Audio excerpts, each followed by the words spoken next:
오늘은 성령 받기를 사모하라 라고 하는 주제로 여러분과 함께 하나님의 말씀 나누기 원합니다. 교회에 임한 핍박으로 인해서 성도들이 온 유대와 그리고 사마리아로 흩어지기 시작했고, 그들을 통해서 하나님의 말씀이 전파되기 시작했습니다. 특별히 이제 사도들은 예루살렘에 남아있고 헬라파 유대인들이 흩어져서 예수님의 복음을 전하기 시작했는데, 온 유대에 전해진 복음은 스킵을 하고 특별히 사마리아에 전해진 복음에 대해서 기술되어 있었어요. 그때 주도적인 역할을 했던 사람이 바로 빌립입니다. 빌립이 복음을 전할 때에 많은 사람들이 예수님의 이름으로 세례를 받았던 겁니다. 14절에 보시면 예루살렘에 있는 사도들이 사마리아도 하나님의 말씀을 받았다 함을 듣고 베드로와 요한을 보내매, 이렇게 나와 있죠. 사마리아에 하나님의 말씀이 임했다는 거예요. 그리고 하나님의 말씀을 사마리아 사람들이 받아들였다는 거예요. 유대인들에게 있어서 사마리아 사람들은 이방인들이나 다름없는 이런 사람이었단 말이죠. 근데 이방인이나 다름없는 이런 사람들이 어떻게 하나님의 말씀을 받고 세례를 받을 수 있는가? 이들이 이제 의아했던 거죠. 그래서 이들은 베드로와 요한 두 사람을 급파를 합니다. 하나님의 말씀이 임했다면 올바른 신학적인 제시를 해줘야 되지 않겠는가라고 하는 의도하에서 사마리아에 급파가 된 거죠.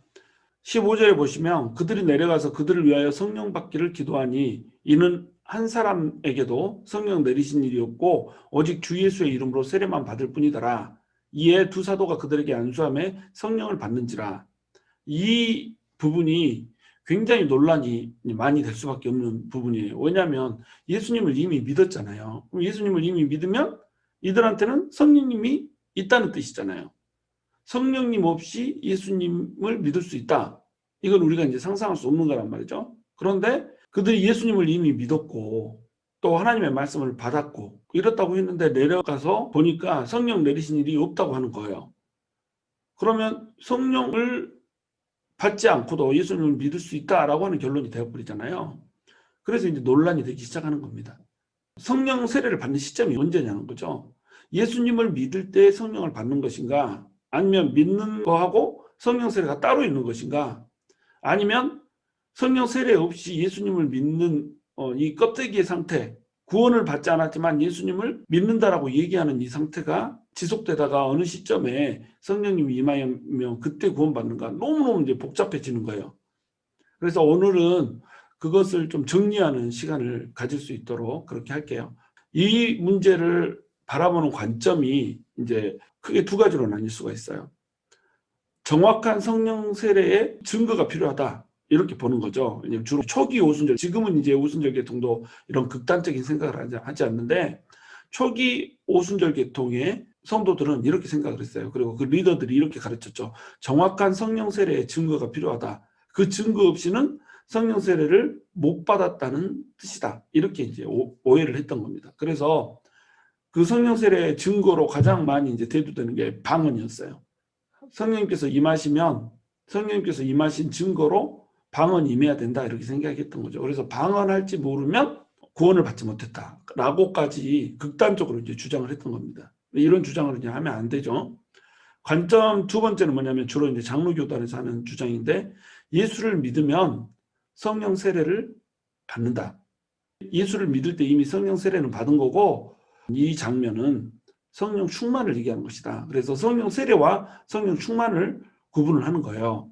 예수를 믿을 때 성령 세례는 이미 받았고, 성령 충만함이 임하면 그때 현상도 나타나고 능력도 나타나는 것이다. 이런 식으로 이제 주장을 하는 거죠.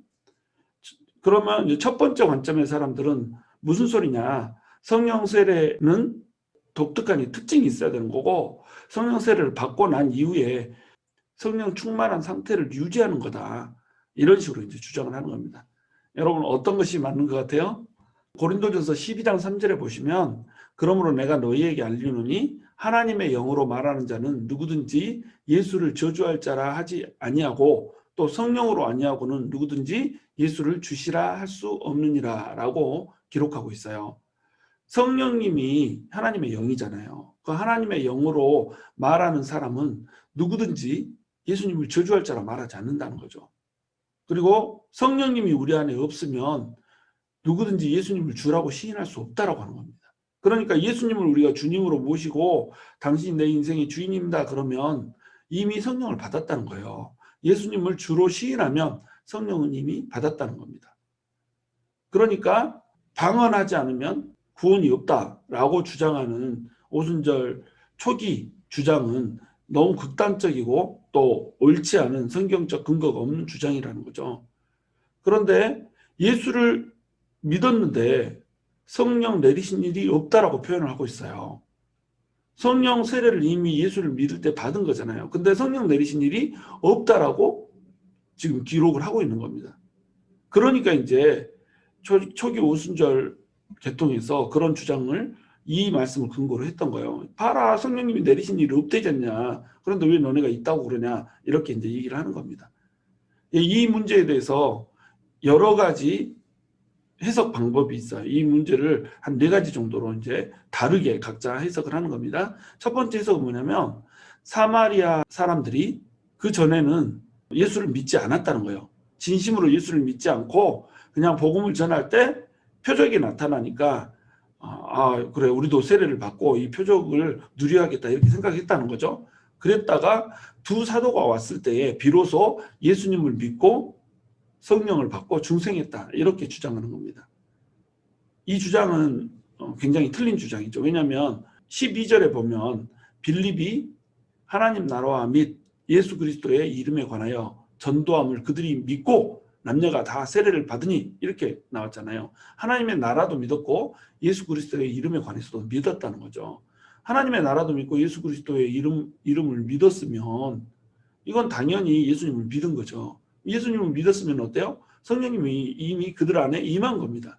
성령님이 임하지 않고 예수님을 믿을 수가 없다는 거예요. 그리고 예수님을 믿었는데 성령님이 유보되지도 않는다는 거예요. 예수님을 믿으면 믿는 그 순간에 성령님께서는 성도들의 마음에 들어와서 그 자리를 차지하고 내주해버린다는 겁니다. 그것이 신약의 성령님이에요. 그런데 예수를 믿었다고 얘기하는데도 불구하고 그때 당시에는 예수를 믿지 않았다 이렇게 주장해버리면 8장 12절의 말씀을 부정하는 결과를 초래하는 겁니다. 그러니까 이 주장을 하면 안 되죠.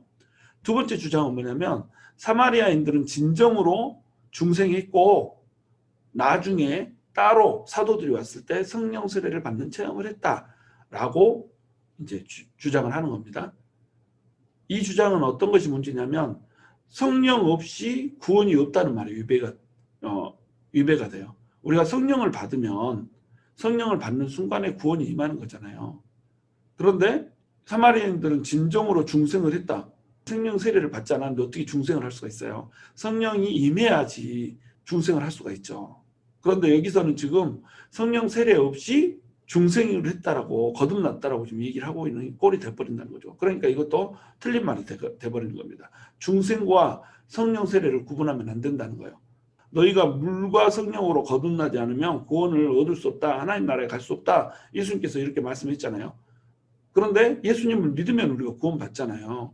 예수님을 마음으로 믿고 입으로 시인하면 구원을 받는단 말이에요. 그렇기 때문에 예수님을 믿는다 할 때 이미 성령 세례가 우리에게 왔고 그것으로 인해서 우리에게 중생이 임한다는 거예요.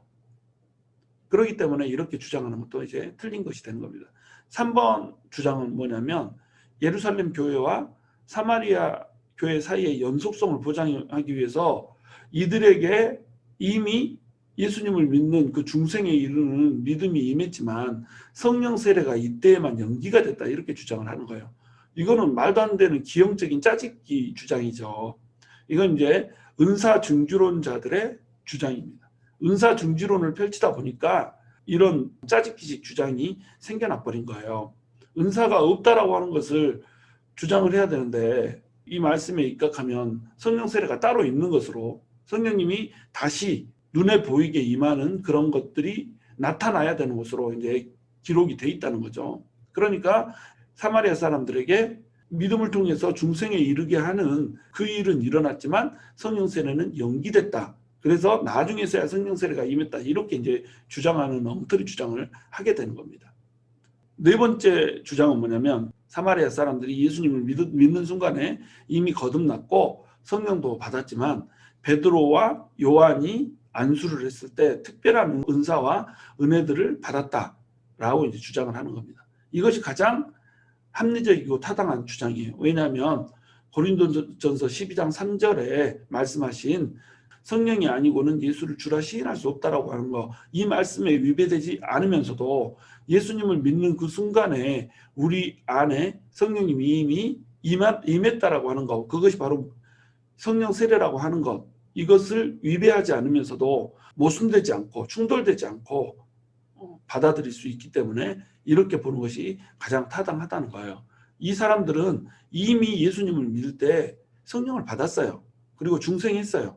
그래서 장로교단에서는 이것을 성령 세례라고 표현을 하는 겁니다. 그리고 나중에 요한의 안수를 통해서 특별한 은사와 은혜를 받는 것을 성령 충만이라고 이제 표현을 하는 거예요. 근데 이 성령 충만이라고 이 부분을 표현하는 것은 조금 무리가 있어 보이긴 해요. 성령님을 이미 받았지만 베드로와 요한이 안수를 했을 때 그들이 성령으로 충만해지더라, 이렇게 기록을 하는 것이 아니라 그들이 성령을 받는지라라고 표현을 하고 있단 말이죠. 그러니까 성령 세례라고 표현하는 것이 적절해 보인다는 거죠. 그래서 등장하게 된 또 다른 이제 설명이 뭐냐면 구원 성령 세례와 능력 성령 세례를 구분을 하는 겁니다. 그러니까 예수님을 믿을 때에 이미 구원을 얻게 하는 그 중생에 이르게 하는, 거듭남에 이르게 하는 성령 세례를 받았다는 거예요. 그런데 또 그 이상의 성령 세례가 있다는 거죠. 그게 능력 성령 세례라는 겁니다. 성령 세례를 받았지만 능력을 부어주는 성령 세례가 따로 있다는 거예요. 그래서 이것이 동시에 나타나기도 해요. 예수님을 믿을 때 바로 임하기도 해요. 그래서 사도행전 곳곳에서 예수를 믿는 순간에 그들에게 방언이 임하더라, 뭐 이런 식으로 표현되어 있는 부분이 많거든요. 이거는 구원 성령 세례와 능력 성령 세례가 같이 동시에 임한 케이스인 겁니다. 그런데 지금 케이스는 뭐냐면 예수님을 믿었는데 능력 성령 세례가 임하지 않은 거예요. 구원에 이르게 하는 성령 세례는 받았지만 능력 성령 세례가 임하지 않은 겁니다. 그래서 사도들이 와서 안수했을 때 능력을 체험하게 하는, 특별한 은사와 은혜를 받게 하는 그 세례가 임했다라는 거죠. 저는 이제 이 방식을 선호해요. 성령 세례와 성령 충만으로 설명을 해도 되지만 성령 충만이라고 얘기하기에는 조금 이제 무리가 있는 그런 측면이 있기 때문에 구원 성령 세례와 능력 성령 세례라고 하는 용어로 표현하면 굉장히 이제 부드럽게 우리가 이 말씀을 풀 수가 있는 거죠. 근데 이제 문제는 이 용어가 아니에요. 뭐라고 부르는가, 이게 중요한 게 아니고 우리가 성령으로 우리 전체가 지배되고 또 우리에게 성령님의 은혜가 임해서 우리가 능력을 누릴 수 있다라고 하는 그 상태가 중요한 겁니다.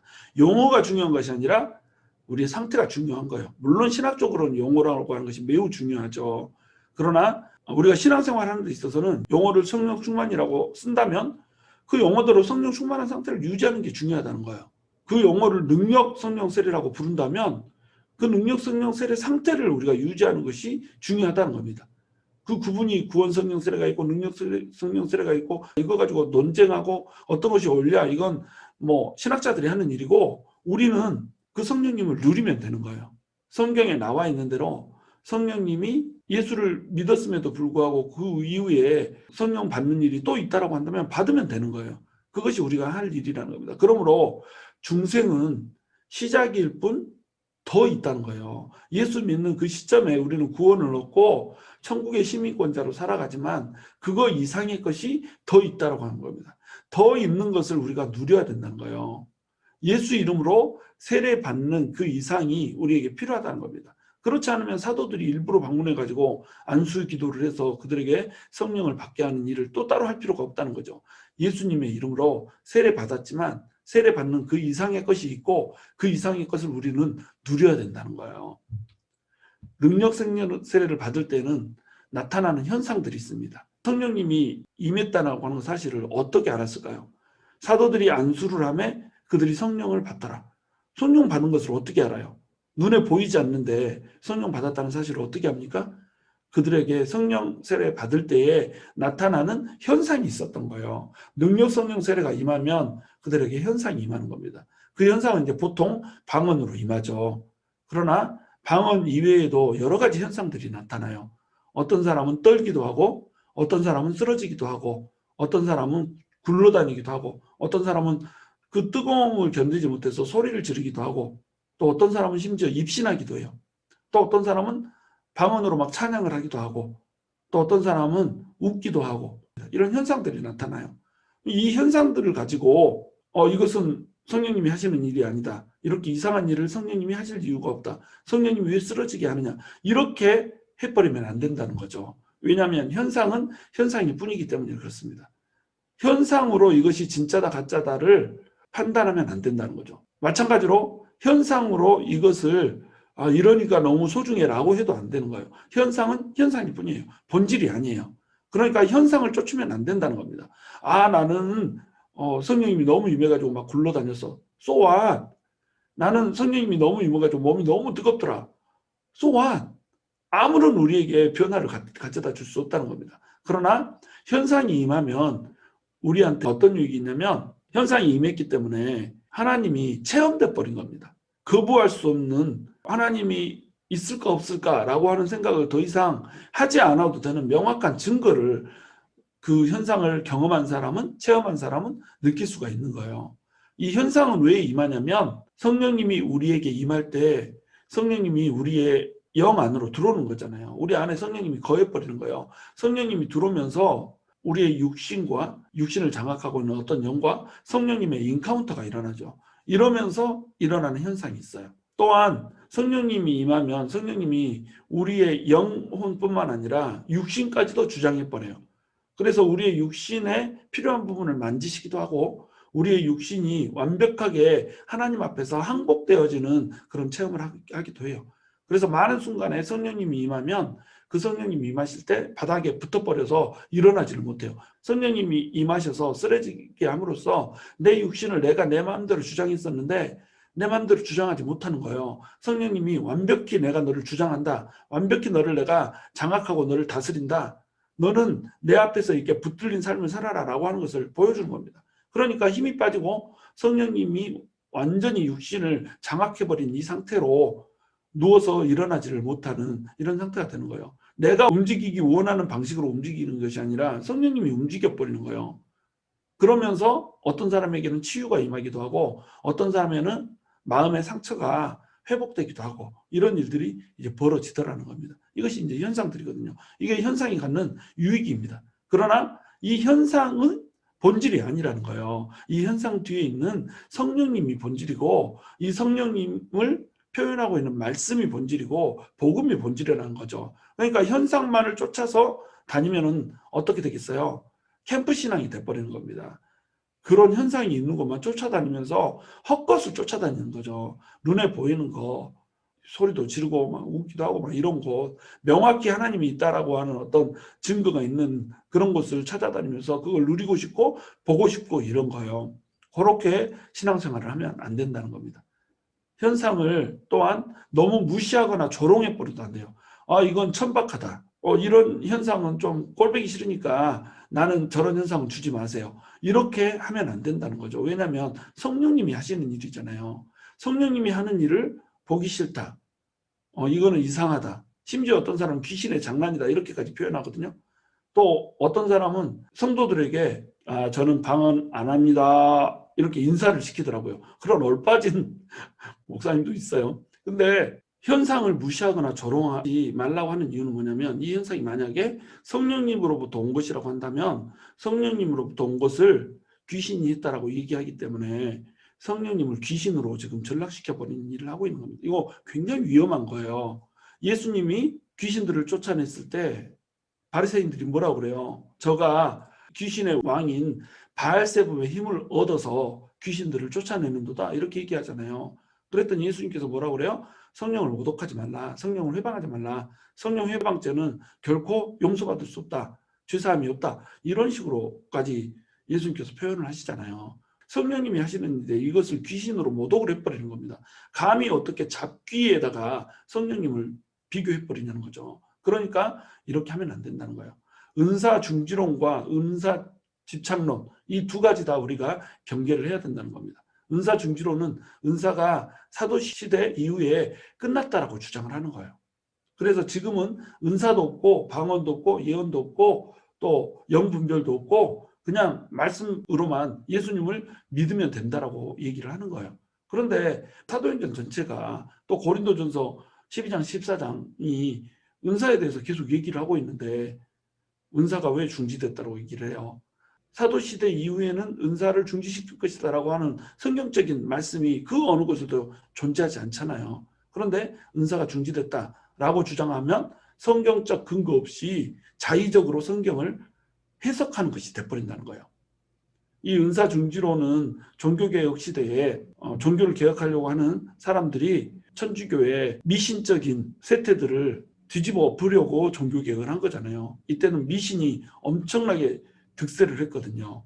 성상을 숭배하고 성물을 숭배하고 뭐 성수가 따로 있어서 그냥 물인데 물에다가 기도해 놓으면 그게 성수가 된대요. 그래서 그걸 뿌리거나 마시면 나음을 입는데 이런 식으로 미신적인 신앙을 가졌던 겁니다. 십자가에서 떨어져 나온 조각을 품고 다니면 애군을 물리치고 이 미신이죠. 사도 바울이 썼던 손수건인데 그 손수건을 품고 다니면 모든 질병이 치유되고 미신 아니에요. 사도 바울이 손수건만 얹어도 사람들이 치유함을 얻더라 이런 말씀이 나와 있기 때문에 나중에 이것이 우상화돼 버린 거예요. 이런 것들을 지금 깨려고 종교개혁을 일으키고 있는데 그때 당시에 캐톨릭에서 너네가 하나님이 시켜서 이 일을 하는 것이면 그 증거를 보여라. 하나님으로부터 오는 신비한 능력을 보여라 이렇게 얘기를 한 겁니다. 그랬더니 당시 이제 종교개혁을 주도했던 사람들이 주장을 한 게 뭐냐면 은사는 사도시대 이후에 끝났다. 오직 말씀, 오직 은혜로 구원을 받는 것이다. 이렇게 주장을 할 수밖에 없었던 겁니다. 그래서 은사 중지론이 시작이 된 거예요. 그러나 은사는 중지되지 않고 지금 이 시간에도 계속되고 있는 겁니다. 왜냐하면 지금 이 시대가 훨씬 더 성령님의 능력과 성령님의 은사와 성령님의 확실한 증거가 필요한 시대라는 거죠. 이 시대는 복음을 받아들이기 너무너무 어려운 시대인 거예요. 논리와 이성주의와 합리주의와 그 다음에 사람들 다 피상적이잖아요. 사람들이 책을 읽지 않아요. 그냥 이미지 시대라는 겁니다. 글과 그림이 주어지면 그림만 보고 글은 버려요. 제가 매일 그림 묵상을 보내고 또 동시에 묵상을 보내지만 많은 사람들이 요즘에 나 그냥 그림만 봐요 이렇게 한단 말이에요. 왜냐하면 이미지 시대거든요. 이미지 한 것으로 마음에 꽉 와닿는 그런 시대를 우리가 살고 있다는 겁니다. 그러니까 사람들은 쉘로우해요. 깊지가 않아요. 깊은 생각하고 싶어 하지 않아요. 그런 시대에 어떻게 복음을 전할 거냔 말이죠. 그런 시대에 어떻게 확실한 증거로 확실한 확신으로 예수님이 내 안에 계시다, 성령님이 내 안에 계시다라고 하는 것을 믿고 구원의 확신을 갖게 하겠냔 말이에요. 의심투성인데. 그러니까 성령님께서 더욱더 강력하게 성령님이 역사하고 계시다는 거 하는 것을 근거로 우리에게 보여주셔야 되는 거예요. 근데 은사 집착론에 또 빠지면 안 된단 말이죠. 은사에 집착해서 은사가 다인 것처럼 내 생각에 느껴지는 감정이 다인 것처럼 이렇게 신앙생활을 해도 안 된다는 겁니다. 우리는 철저하게 말씀에 입각해서 말씀이 뭐라고 우리에게 말하고 있는가라고 하는 것이 중요해요. 우리가 느끼고 있는 감정 중요하잖아요. 우리가 뭐라고 생각하고 있는가 지성 중요하잖아요. 성경이 뭐라고 말씀하고 있는가가 중요한 겁니다. 성경이 어떻게 성령님에 대해서 기술하고 있는가 이것이 중요한 것이고 그것을 현재 우리가 누리며 살고 있는가 성령 충만하게 우리가 살고 있는가라고 하는 것이 중요한 거예요. 말씀을 넘어서면 안 된다는 겁니다. 말씀이 가는 곳까지 가고 말씀이 멈추는 곳에서 우리가 멈춰야 된다는 거예요. 우리의 생각을 집어넣으면 안 된다는 거예요. 근데 은사 중지론은 우리의 생각을 집어넣어 버렸죠. 은사 집착론도 성경에서 말하는 범위를 수준을 넘어서 버린 거예요. 성경 어디에 쓰러진다. 성령님이 임하면 우리가 꽃향기를 맡는다. 이런 말씀들이 나와 있어요. 물론 그런 현상들을 무시하는 게 아니에요. 그런 현상들이 나타나요. 그러나 성경에는 기록되어 있지 않아요. 성경에 기록되지 않다. 이 말은 무슨 뜻이에요? 거기에 집중할 필요 없다는 거예요. 본질이 아니고 현상일 뿐이라는 거죠. 비본질이라는 거죠. 그러니까 우리는 현상이 아닌 성령 충만함으로 나아가야 된다는 거예요. 현상을 볼 것이 아니라 성령님이 나를 주장하고 성령님에 인해서 내 인격이 바뀌며 또한 내가 예수 그리스도를 전하는 그런 담대함을 가지고 또 예수님을 전할 때 나타나는 그 능력 그걸 가지고 이 세상에 나아가야 된다라고 하는 것이 우리에게 중요하다는 것입니다. 그러므로 여러분 성령님을 제한하지 마십시오. 성령님을 적극적으로 사모하십시오. 우리에게는 중생을 넘어서는 다른 것이 있다는 거예요. 예수 믿고 구원받는 이상의 것이 있다는 겁니다. 그리고 지금의 체험보다 더한 체험이 있다는 거예요. 이미 나는 체험했어. 그것이 다가 아니에요. 그것 이상의 더한 체험이 있고 그것 이상의 더한 신비가 있다는 거예요. 지금 여러분이 누리고 있는 능력 이상의 능력이 있고 더한 능력을 받아서 그 능력으로 세상 가운데 하나님의 말씀을 확증하면서 나아갈 수 있어야 된다는 거죠. 우리가 능력을 받지 못하면 지금 이 시대에 사명 감당할 수 없습니다. 능력을 받아야 사명을 감당할 수가 있는 거예요. 그리고 능력을 받지 못하면 우리가 심지어 우리 자신의 구원의 확신마저도 보장하지 못해요. 많은 크리스찬들이 구원의 확신이 없이 살아가요. 물론 구원 확신 없어도 구원 받습니다. 예수님을 믿는 그 믿음으로 구원받지 구원의 확신으로 구원받는 거 아니에요. 그러므로 내가 오늘 당장 죽어도 천국 갈 수 있어 라고 하는 생각 못해도 예수님을 믿었으면 구원받아요. 그런데 천국에 당장 죽어도 갈 수 없다라고 하는 확신도 없이 신앙생활하면 어쩌겠어요. 그러면 신앙생활에 매가리가 없는 겁니다. 자기도 확신하지 못하는 것을 사람들에게 전할 수 있겠어요? 지금 당장 죽어도 천국에 갈 수 있다라고 하는 확신이 없는데 하나님께 내 삶을 던질 수 있겠어요? 예수님을 부인하지 않으면 죽이겠다라고 하는 그런 위협의 순간이 왔을 때 천국에 갈 수 있다라고 하는 확신이 없는데 그 위험의 순간을 담대하게 이길 수 있겠어요? 없죠. 구원의 확신이라는 건 너무너무 중요한 겁니다. 그럼 이 구원의 확신은 어떻게 얻는 것인가? 물론 성령님이 임하시는 그런 체험이 없어도 이 구원의 확신을 가질 수 있어요. 그러나 체험을 하면 더욱더 명확하게 뚜렷하게 가는 겁니다. 체험이 많으면 많을수록 어쩌겠어요? 체험이 깊으면 깊을수록 어떠겠어요? 훨씬 더 천국의 소망이 깊어지는 겁니다. 결국 신앙생활의 이 질은 어디서 결정되냐면 우리가 천국의 소망을 얼마나 갖느냐에 따라서 결정되거든요. 소망은 닻이에요. 소망이 사람을 살게 하는 겁니다. 소망 없으면 죽고 싶은 거예요. 소망이 있어야 사람이 살고 싶은 겁니다. 소망이 있어야 사람이 열정이 생기는 거예요. 그런데 그냥 우리가 인생에서 갖고 있는 그런 소망이 아니고 할 수 있다, 할 수 있어, 되지도 않는 거 할 수 있다고 주문하는 그런 소망 아니고 천국의 소망이 우리 안에 있다고 생각을 해보세요. 그러면 우리의 삶의 질이 달라질 수밖에 없다는 겁니다. 이 세상에 모든 찌꺼기들 같은 것들, 불순물 같은 것들 이거 기꺼이 버릴 수 있는 거예요. 왜? 천국의 소망이 너무 뚜렷하거든요. 천국에 가면 더한 것들을 누릴 수 있거든요. 내가 이 땅에서 버린 만큼 천국에서는 더 많이 누리고 내가 이 땅에서 손에 만져주고 일시적인 것을 투자한 만큼 천국에서 영원한 것으로 더 받게 된다라고 하는 거. 이것이 너무나도 큰 소망으로 너무나도 뚜렷한 소망으로 다가오다가 결국 이것이 더 이상 소망이 아니고 나에게 그냥 확실한 팩트로 느껴져 버리는 거예요. 이러면 이런 크리스찬을 세상이 감당할 수 있을까요? 절대 감당할 수 없다는 겁니다. 그럼 이 소망 그리고 이 소망이 점점 확실한 증거가 되어버린 거, 보이지 않는 것인데 보이지 않는 증거가 되어버리는 거. 이건 어디서 나타나요? 체험에서 나타난다는 겁니다. 경험하지 못했는데 어떻게 확증이 생겨요? 손 잡지 못했는데 어떻게 사랑이 생겨요? 우리가 농디 하면서 이성과 같이 전화로만 목소리로만 듣고 사모하는 마음이 생겼어도 그 사모하는 마음이 그 이상을 넘어갈 수 있겠어요? 그렇지 않단 말이에요. 그 여인을 직접 만나서 손도 잡아보고 또 그렇게 안아도 보고 키스도 해봐야 진정한 사랑을 할 수가 있는 거잖아요. 그것처럼 예수님도 마찬가지로 그렇다는 겁니다. 예수님 역시 우리 손에 만져지고 끌어안아지고 감각적으로 느껴져야 그런 체험이 있어야 확실한 증거로 이분이 존재하고 계시고 이분이 나를 사랑하고 계시고 끝까지 나를 책임지실 분이구나 라고 하는 것을 확실히 믿으면서 갈 수가 있다는 거예요. 그러니까 우리는 성령님을 제한하면 안 되고 성령님을 더욱더 체험해야 된다는 겁니다.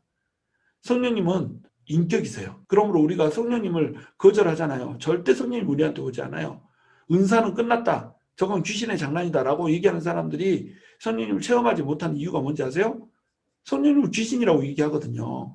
성령님이 인격이신데 자기를 귀신이라고 얘기하는 사람에게 왜 오시겠어요? 안 오죠. 그래? 그러면 난 너한테 안 갈란다. 이렇게 하겠잖아요.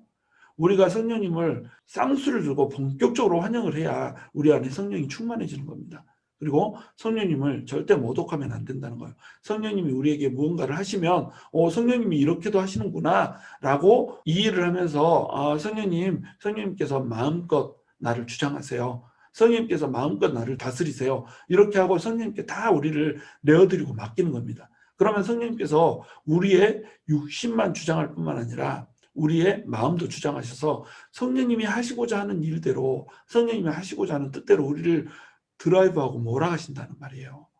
그러면서 또한 우리의 영을 성령님께서 장악하셔서 거룩한 것을 사모하게 하고 또 성령님께서 원하시는 그 성령의 열매들, 성령의 인격들을 우리 안에서 풍성하게 맺게 해주신다는 겁니다. 성령님이 우리를 완벽하게 주장해야 우리 자아가 죽고 성령님이 우리 안에서 마음껏 활개를 펴야 우리의 인격이 아니라 성령님의 인격이 나타나고 우리의 능력이 아닌 성령님의 능력이 나타난다는 거예요. 그러므로 오늘 이 시간 우리 기도할 때 사마리아인들에게 임했던 그 성령님, 사도행전을 타고 쭉 기술되었던 그 성령님의 놀라우신 능력이 그리고 그 성령님의 충만케 하심이 우리에게 있기를 원합니다라고 기도를 할 수 있었으면 좋겠어요. 저와 여러분이 성령님을 제한하거나 성령님을 모독하는 자리에 서지 않고 진정으로 성령님의 충만하심을 간구하면서 또 사모하면서 나아가서 성령님의 인격을 드러내며 또한 성령님의 능력을 드러내는 그런 삶을 살 수 있기를 주님의 이름으로 축원합니다.